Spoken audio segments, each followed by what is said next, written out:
Dneska tu máme veľmi špeciálne video, pretože môžete vidieť, že sa nachádzame úplne že v randomnom mieste, sme totižto v garáži a nie sme v hociakej garáži, ale sme v garáži, ktorej sa robí že extrémny overclocking a mám tu so sebou extrémneho overclockera, áno. A mám tu za sebou extrémneho overclockera Roba. Robo, čau. Áno, čauko. Takže ja som Robo, alebo niektorí ma môžu poznať prezývkou Slovak Killer. Taktovanie sa v podstate venujem už nejakých 7 rokov a nachádzam sa momentálne v top 200 v HVBot rankingu. To vôbec neviem, či je dobré alebo nie, lebo neviem. A tak top 200 na svete nie je po mne úplne zle. To je asi dobre. A dneska nás čakajú fakt, že veľké srandy, lebo máme tu takýto test bench, na ktorom máme CPUčko, kde kondenzuje voda a normálne tuto cítim, že jak to celé mrzne. Poďme teda na to. Dobre, sex. Takže v prvom rade tu máme ramky. Toto sú G-Skill ramky s custom hispriderom. Sú to 8200 CL36, myslím. A to nie je len tak, akože teraz za tie rámky by ste kúpili 5090. No za tieto rámky by ste si asi kúpili možno aj nejaké malé auto jazdené momentálne, lebo sú celkom vzácne a sú to ešte cudým ramky. OK, a čo sa schováva pod týmto waterblokom? Takže môžete to kľudne pozrieť. Pod blokom máme i9 minulé generácie, 14900K. A budeme sa snažiť ju dať na 6,2 GHz, 6,3 GHz. To je skoro gigahertz viac, ako mám ja na 9800 X3D. Áno, a ako pastu budem používať momentálne asi najlepšiu pastu na extrémne taktovanie. Je to Thermal Grizzly Chrononaut Extreme. V podstate je takáto pekná ružovúčká pasta. A skúsime to dať na minus 5 stupňov, uvidíme, ako to pôjde. Na chladenie tu používame v podstate No to som si všimol, že to máš proste akože box. Áno, toto je v podstate chiller, je to na princípe v podstate kompresor, ako keby ste mali, neviem, chladničku alebo mrazák na vodu. Chiller chladí vodu, tá voda je potom cez ďalšie dve pumpy, ktoré sú tu. Tu máme nejaké, neviem, 25W pumpy, máme tu expanznú nádobu, v ktorej je nemrznúca zmes a to nám v podstate chladí celý blok a prípadne vieme chladiť aj grafické karty, keby veľmi chceme. OK, a blok je aký? Blok je AlphaCool Core One. Je to v podstate najnovší blok od AlphaCoolu a myslím, že môžem povedať, že je najlepší momentálne blok na vodné chladenie, aký sa dá kúpiť. Dobre, takže ideme očistiť termálnu pastu. Netreba to úplne nejako čistiť, väčšina ľudí na to používa aj lieh alebo nejaký alkohol. Víš, že som sa akurát spýtať, že či nepoužívaš izopropyl alebo niečo na čistenie. Mám tu izopropyl a nepoužívam ho, pretože to je v podstate zbytočné. Takže blok môžeme zatiaľ bokom. Môžeme vedieť, že podľa toho, ako je tá pasta sprednutá, v podstate, že je celkom dobrý mount tam bol tam dobrý mount pressure na tej paste. Procek bol dobre chladenie, teraz to zotrieme. Čiže môžeme vidieť teda i9 4900K. A koľko teda vyťahneme? 6,2-6,3 GHz podľa toho, ako nás pustí chladenie. Uvidíme. OK. Môžete teraz vidieť, že tu robíme dvojité kamerovanie, lebo Robo si tiež robí zábery pre seba. Tak. Na sociálne siete Instagram, TikTok. Táto pasta je troška taká ťažšia na nanášanie, pretože je strašne hustá. Pozerám, že brutálne hustá. A čo stojí táto pasta? Táto pasta stojí nejakých 100 €.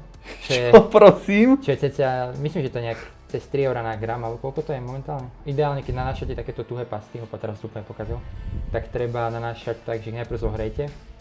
Ideálne v rukách alebo v nejakej teplej vode. Tento blok má troška také ťažšie uchytenie, musíme to dať na 4 veci, ktoré neviem kam som dal. Keď veľmi dotiahujete blok, môže sa stať, že dávate príliš veľký stres na soket a môže vám vypadnúť RAM kanál, alebo rámky nemusia dobre trénovať, teda fungovať. Treba to dať vždy s rozvahou. Hlavne keď idete na takéto studené teploty, ako ideme my, -3, pretože vtedy je tam celkom veľký stres, keďže procák bude mať reálne chladenie na -3, ale on sám bude generovať kľudne aj 400-500 W tepla. Náš starý zdroj musíme momentálne vymeniť. Vymeniame ho za tento zbrúšnový Seasonic Prime. Je to 2200 W zdroj, má to platinovú certifikáciu. Takisto tu má dva 12V konektory. Keby sa náhodou niekto bál, že mu zhorí grafická karta. To si práve všimli, aký to má konektor na napájanie. Áno, tak takto vyzerá kábel, ktorý v podstate dokáže cucať cez 2,5 kW podľa mňa v pohode. A vydržia ti to ističevo? Na grafiku, ktorú ideme použiť, tak je vlastne moja RX 9070 XT, konkrétne teda Sapphire Nitro Plus model. A ideme skúsiť spraviť takú srandu, že prekonáme nejaké rekordy na 3D Marku. Ak sa nám to podarí, takže asi ju tam už môžem rovno aj dať. Keď už to má niekto pokaziť, tak ja nech to celé zaplatím. Dobre, cvaklo to, vyzerá to fajn. Dobre, a mali sme tu... Ešte tam dáme túto servítky. Nech to podložíme, aby tá karta v podstate nemala sek.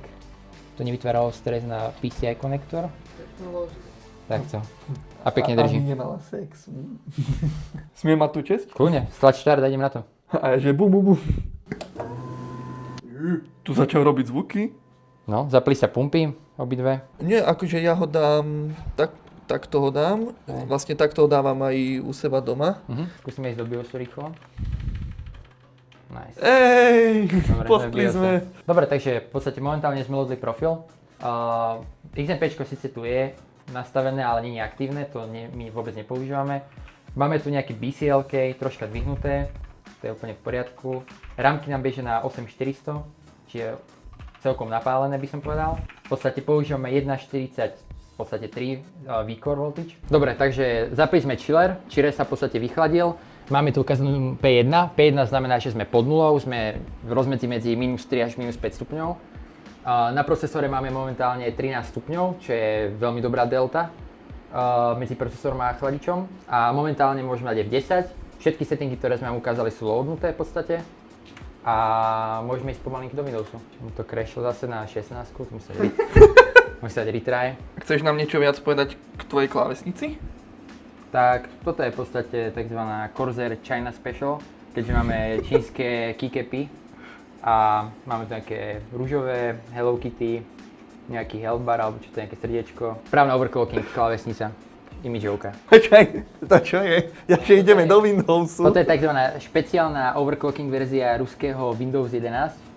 A síce moc nerozumieme, čo tu je napísané, ale nejako to hľadám nainštalovať. Ja ti to viem prečítať, ale to je všetko. Áno. Akože ustanovka Windows, toto je že nábor tweakov, first logon, nábor tweakov. Počkaj, ja som ti donesol grafiku, že ideme rekordy robiť, nie? Že mi ju nahekuješ. Ináč fun fact, keď som vytváral tento Windows 11 ruská verzia, tak som dostal cez Rufus asi 500 errorov na Windows Defender, že sú tam nejaké trojany a tak ďalej. Už keď som flashoval ten Windows na USBčko. Takže tento Windows by som určite nedal na lokálnu sieť alebo niečo podobné. My tu máme iba oddelenú sieť tu v garáži, ale nedával by som to na sieť. Takže vidíme, že procesor momentálne beží na 6,2 GHz, čo je celkom ako v pohode. Máme zapnuté všetky jadra a vidíme, že ramky bežia v poriadku na 8400CL34, čo je veľmi tight na to, že sú to 48 GB ramky. Dáme si Adrenalin driver. Sú to najnovšie drivery v podstate, čo sme našli na stránke AMDčka. Máme tu v podstate všetky 3D marky, máme 3D Mark 11, najnovšie 3D marky TimeSpy, Firestrike. Ja som dostal inak domácu úlohu od Roba. Mal som si doma na svojom počítači pustiť 3D Mark, že Firestrike a TimeSpy. Tak potom to porovnáme s tým, že čo sa nám podarí na tomto počítači vyťahnuť a že čo sa mi podarilo doma vyťahnuť. No, môžeš sa chytiť, Maťo. Že toto si mám chytiť, hej? Hej. Však už toto je studené. to je úplne, že skondenzovaná voda na tom je. No. Jak je to úplne studené. To by bolo dobré. To by som si nechal doma, jak ohrievač rúk toto. Ochladzovať skôr, kde toto? No. To bolo tak minus 3 toto. V podstate nám bude aj namrzať blok. Normálne kondenzácia. Hej, tu už troška namrzá To blok. úplne cíti, jak je to chladné. Hej. Úplne chladný vzduch. Tak to je extrém. Dobre, čiže keďže tu máme už troška problém s kondenzáciou, ako sme vám to s Matím ukázali, tak ideme ešte rýchlo spraviť izoláciu. Nech aspoň ako takto vieme zaizolovať, aby nám nešla voda na dosku a na grafiku a na ramky a tak ďalej. Čiže stačí troška zobrať takýchto špeciálnych vlastne to, že Blue Shop Paper Towel. Na Slovensku sa to ťažko zoženie, dá sa to kúpiť v Amerike celkom ľahko alebo z Amazonu nemeckého. Stačí troška takto dať po okolí, aby to v podstate absorbovalo rovno tú vlhkosť a aby to nešlo na dosku. A nepoužívate nejakú izoláciu, že by si tam naniesol nejakú vrstvu? Izoláciu používame vtedy, keď ideme na veľmi nízke teploty, napríklad na dusík. Vtedy sa natrie celá v podstate motherboarda vazelinou. Na zadok sa môže dosky ešte nastriekať plastidip, aby ste mali v podstate nejakú bariéru medzi doskou a tou vlhkosťou. Ale momentálne, keď nám len v podstate namrzá troška, alebo respektíve robí sa kondenzácia na tom bloku, tak to je v poriadku. Tá doska stále bude okolo izbovej teploty, nebude až taká studená. Že by zamrzala, čiže tu problém nemáme.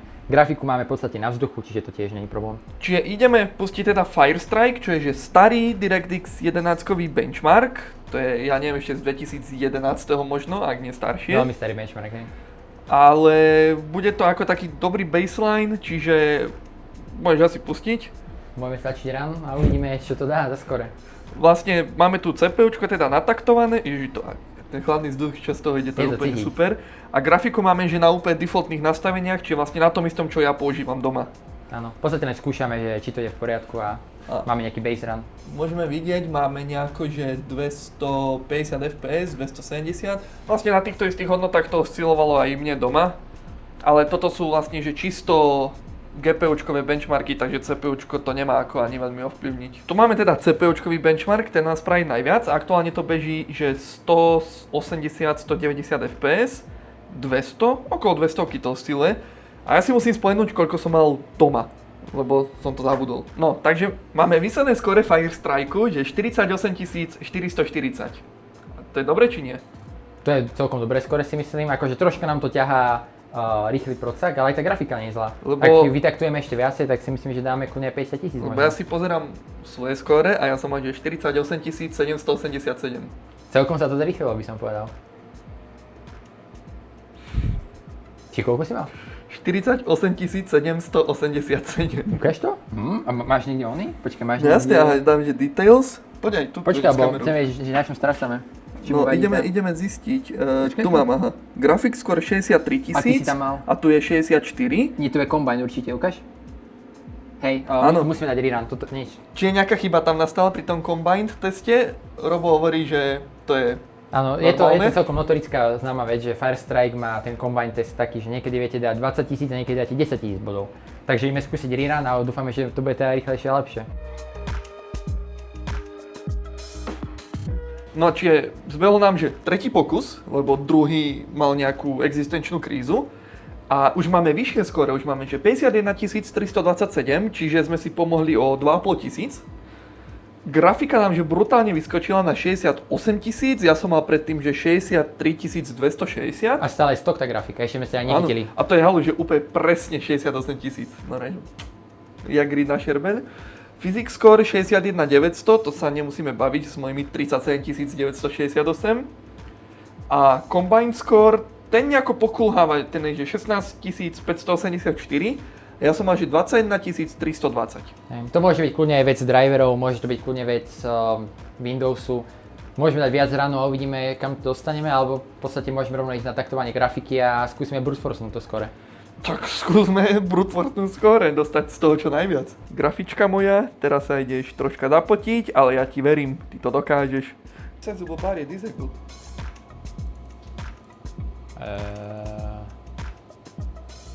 Počkaj, nie je to vypnutý? Či keď je tu rebar? Tu je. A je disabled, fakt. Dobre, takže štvrtý pokus na Firestrike. Zistili sme, že nemáme zapnutý Resizable Bar Support, aj keď Rovo si myslí, že to pravdepodobne spraví dokopy, že nič pri takom starom benchmarku. Ja si myslím, že to možno pomôže, ale mám minimálnu nádej. Tak hlavne si to môžeme vyskúšať. Mali sme predtým run bez rebaru, teraz sme ho zapli a uvidíme, aký je rozdiel. Ak to pomôže, ja budem veľmi prekvapený, ale pri takejto karte si nemyslím, že to veľmi pomôže úprimne. Čiže robíme vlastne teraz výskum pre celú overclocking komunitu. No čiže na štvrtý pokus máme skóre 51 463. Trošku nám klesol graphic score a combined nám v podstate skoro vôbec neposkočilo. A čo je sranda, toto skóre by nás dostalo na HV bote do top 10. Že by sme sa dostali v podstate na 10. miesto, keby sa možno trošku snažíme, tak na 9. A čo je zaujímavé, že tento typek z top 10, keď si otvoríme ten run, tak môžeme vidieť, že on mal rovnako zlé combined score ako my. A netušíme, že čo môže byť problém. Ale nechceme tu s tým zabiť fakt, že celý deň len na tom, aby sme zistili, že prečo máme zlý Firestrike. Máme ešte ďalšie benchmarky, takže toto proste necháme tak.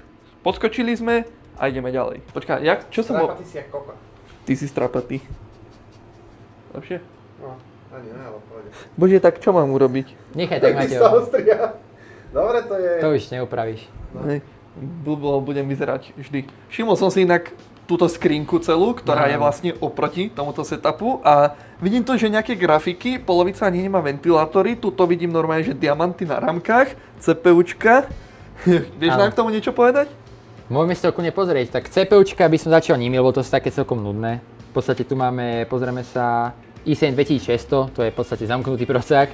To som vytiahol zo svojho starého veľmi starého počítača. Toto by si asi ty skôr poznal, toto je serverový procesor. Toto je Xeon vytiahnutý z HPE serveru. A počkaj, nie, to je 4930K dokonca. To je celkom dobrý procák na X79 platformu. Áno, aj ono to malo nejaký špecifický názov, tie platformy, že HEDT. Áno, HEDT, presne. Áno. To sú v podstate high core count platformy, ktoré sú určené pre tých najväčších entuziastov.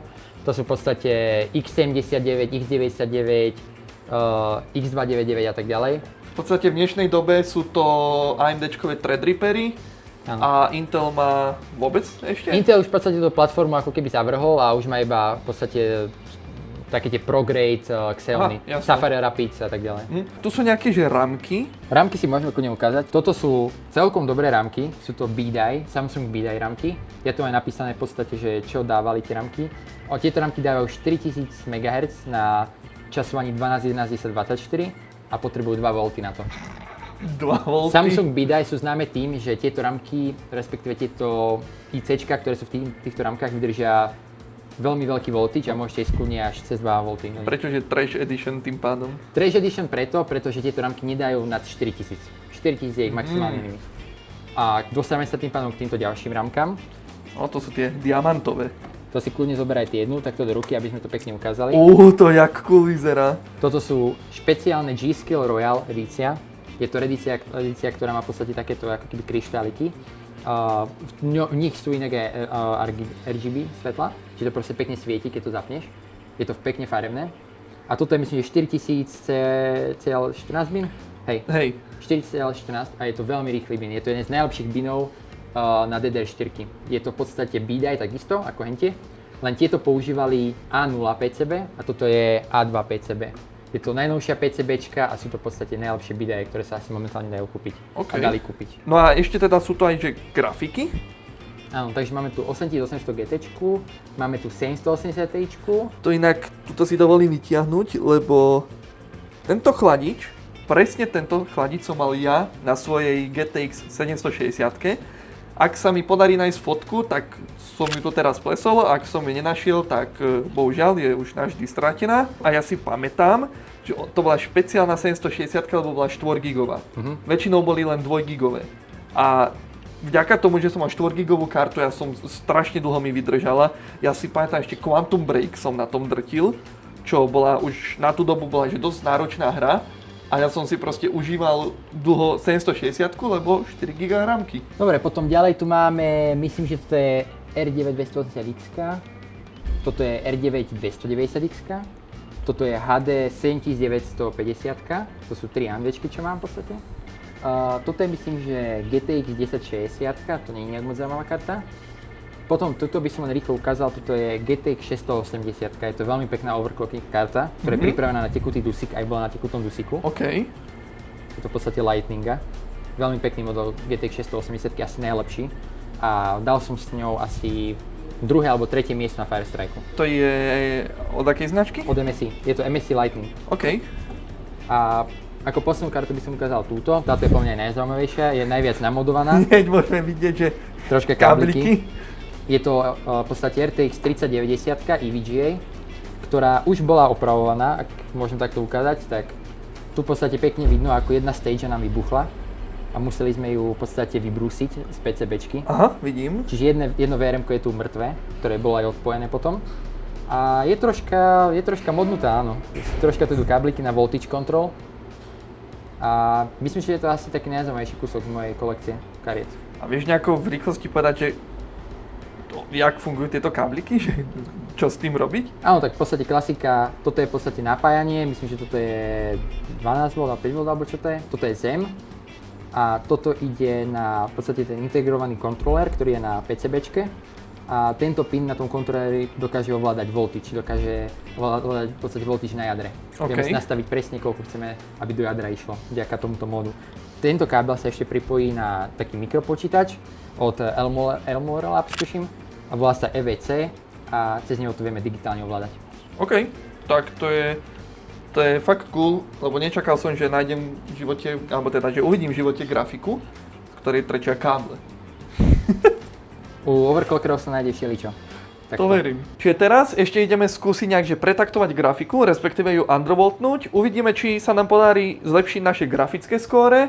S tým Combined asi veľa nespravíme a potom sa posunieme ďalej na ďalšie benchmarky. Ale mi musíš povedať, jak to je s tým undervoltom, lebo ja som to raz skúšal a dopadlo to katastrofálne. No áno, takže v podstate moderné AMDčky fungujú tak, že už sa nedá meniť priamo core clock offset. Nevieme zmeniť priamo frekvenciu, ale je tam nejaký v podstate algoritmus, ktorý si tú frekvenciu sám nastavuje. A my len troška undervoltneme, čiže v podstate podvoltujeme tú grafickú kartu, čiže dá troška headroom v rámci teplôt a v rámci voltageu, aby išla ešte troška vyššie. Skúsime, čo to dá. OK, áno, čiže vlastne to si pamätám, že GPU tuning musí zapnúť a teraz vieš pridať ten offset na frekvenciu. Áno, tento offset v podstate nič nerobí. Tento offset, to sa netreba vôbec chytať, lebo to nič nespraví. Treba podvoltovať tú grafiku, tak môžem skúsiť, ako si ty hovoril, že minus 20. Dal by som takisto ventilátory asi na 100 rovno. Čiže už to máme nastavené. Chudníka grafika, teraz ju môžete počuť, že tá ide teraz bomby. Mne to je vždy strašne ľúto, keď začne čokoľvek v počítači, akýkoľvek komponent takto hučať. No a uvidíme teraz teda, že jak to dopadne. Už minimálne na graphics score by sme mohli vidieť nejaký. Áno, graphics score by mali teraz troška vyššie. Physics score asi nič, lebo procek je stále ten istý, ale Combine by mohol konečne sa fixnúť a ísť troška vyššie. Takže dúfame vo vyšší Combine a vyšší graphics. Troška sme povolili power limit, algoritmus by mal troška pridať clocky, takže hádam to pôjde hore. Ešte v podstate ma teraz napadlo, že môžeme potom ešte v podstate ramky chytiť. Ramky troška, lebo teraz my skúšame iba jadro a uvidíme, koľko ešte ramky dajú a to by nám ešte mohlo prijať nejaké body. Nie je nikdy dobré, to si aj vy zapamätajte, nikdy nie je dobré dávať overclock na ramkách a na jadre naraz, pretože potom neviete zistiť, že či máte nestabilné ramky alebo jadro, že je lepšie urobiť dve separátne a zistiť si, koľko dá maximálne jadro a koľko maximálne dajú pamäte na grafike. Áno, to si dokonca aj ja pamätám ešte zo starých čias, keď aktuálna grafika bola GTX 760. Test nám zbehol a máme reálne horšie skóre. Máme horšie skóre, ale ja si osobne myslím, treba sa poprvé pozrieť, Combine nám zase padol, lebo Combine je random a GPU skóre a physics je v podstate stále také isté, čiže v podstate plne sme stále v margin of error iba. OK, tak skúsme ďalej undervolt. Skúsme ďalej undervolt a uvidíme, dokedy bude karta stabilná a aké skóre bude dávať. Dobre, takže ideme to ešte viacej undervoltnúť a ja by som to skúsil rovno na minus 45 dajme a keď to nebude stabilné, tak to len proste dáme naspäť troška nižšie. Dobre, apply, môžeme zavrieť a môžeme run again. Posledný pokus sme tomu dali, máme 51664, čo je myslím asi najväčšie, čo sme mali, alebo veľmi blízke tomu najväčšiemu. Graphics score nám poskočilo na 70 000, alebo teda cez 70 000, takže minimálne vieme, že minus 45 undervolt, funguje v poriadku a je stabilný celkom. Áno. A Combined score sa nám nepodarilo zlepšiť, takže nevieme, kde je problém a nemáme ani toľko času, aby sme to zisťovali. A preto sa ideme pohnúť ďalej. Ideme teraz na TimeSpy, čo je DirectX 12 benchmark. Skúsime teraz TimeSpy, tam nás už toľko procesor vťahať nebude, ale uvidíme aspoň, či grafika je naozaj stabilná a čo vec nevieme dostať. A či nezomre? Dúfame, že nie. Dúfam, že nie. Jedna taká vec inak, že pri tom Firestrike'u sme mali že natvrdo zakázanú teseláciu a tým pádom bol vlastne ten run pre 3D Mark neplatný, ale pre HVBot to býva platné. Na HVBote je to vlastne kvôli histórii, že kedysi grafické karty boli príliš pomalé, tak radšej tam všetci vypínali tú teseláciu a už tak nejak ostalo z tej minulosti, tak doteraz je na Firestrike vlastne povolené vypnúť teseláciu a potom to mať validné na HVBote. Jo, čiže teraz sme zapli naspäť teseláciu, aby sme mali zase validný TimeSpy run. Áno. Tak uvidíme, že čo teda ide vyťahnuť TimeSpy. Čiže grafika tá ani nekúri, keďže bežia naplno ventilátory a máme, že 180 fps. Okolo 170, 180. Teraz to vyskočilo. Mne sa zdá, že ja som sa držal tak nejak okolo 200. Už možno vidieť troška, že tu máme aj namrznutý ten blok, respektíve nakondenzovaný. Troška vody, dobre sme spravili tú izoláciu. No, to by asi tvoju dosku nepotešilo. Asi nie. No ja som mal skóre na TimeSpy, že 26 227. To bolo moje. A nejdem si otvárať, že aké som mal frame ratey, to sa necháme prekvapiť. Ale teda chceme prekonať číslo 26 227. Tak uvidíme, či sa nám to podarí. Čiže tu máme, že 100 fps sme skončili. Ja som doma myslím končil nejaké 62 alebo koľko. Troška rýchlejší procesor. No, tu už nie je combine test, 31 175. No to je riadny rozdiel. No, to máme 5000 bodov navyše, takmer 5000 bodov. Graphic score môžeme vidieť, že mierne poskočilo, no mierne. Trošička z toho Undervoltu. Hej, z 29,6 na 31,3 tisíc. A CPU score ja som mal, že 15 800 a tu je skoro dvojnásobné. Tak to je rýchlejší procesor na Sub-Zero coolingu, samozrejme. A máš aj, ty si mal aj menej jadier, myslím. Jo, ja mám len 8 jadrov. No, takže A počkaj, on je pekné CPU on je score. asi invalid. Hej, validated online. Lebo nie sme na internet Aha, pripojení. jasné. Keď sme pripojení na internet, tak ti to rovno validne. Mhm. Ale dá sa samozrejme savenúť stále ten benchmark, cez save a vieš, že potom validnúť u seba na notebooku, ktorý je pripojený na internet. Mhm. To je úplne v poriadku. Dobre, ja si myslím, že za mňa úspešné testy. Skore sú dosť pekné, troška sme to pretlačili cez ten procesor. Samozrejme sme limitovaní tvojim chladením na grafickej karte, keďže sme ho nechceli dávať na nejaké extrémne chladenie dneska. Ale za mňa OK, čo hovoríš ty? Akože zvýšili sme skóre, zistil som, že mám stabilný undervolt, takže za mňa je to výborný Za mňa výsledok. super deň dneska. Máme hotovo, pre mňa to bol že fakt, že obrovský zážitok. Robo, ja ti ďakujem, že Není začko, nie na budúce. si mi dal takúto príležitosť. A keď teda hovoríte, že kľudne aj na budúce, tak ak vás zaujímajú takéto tie srandy, tak určite dajte like na toto video, aby sme vedeli, že treba toho robiť viac. Robov Instagram nájdete dolu v popise, môžete si pozrieť, že aké srandy on tam robí s tekutým dusíkom a inými vecami. A dúfam teda, že sa uvidíme aj pri ďalšom videjku s takýmito srandami. Čaute. Čaute.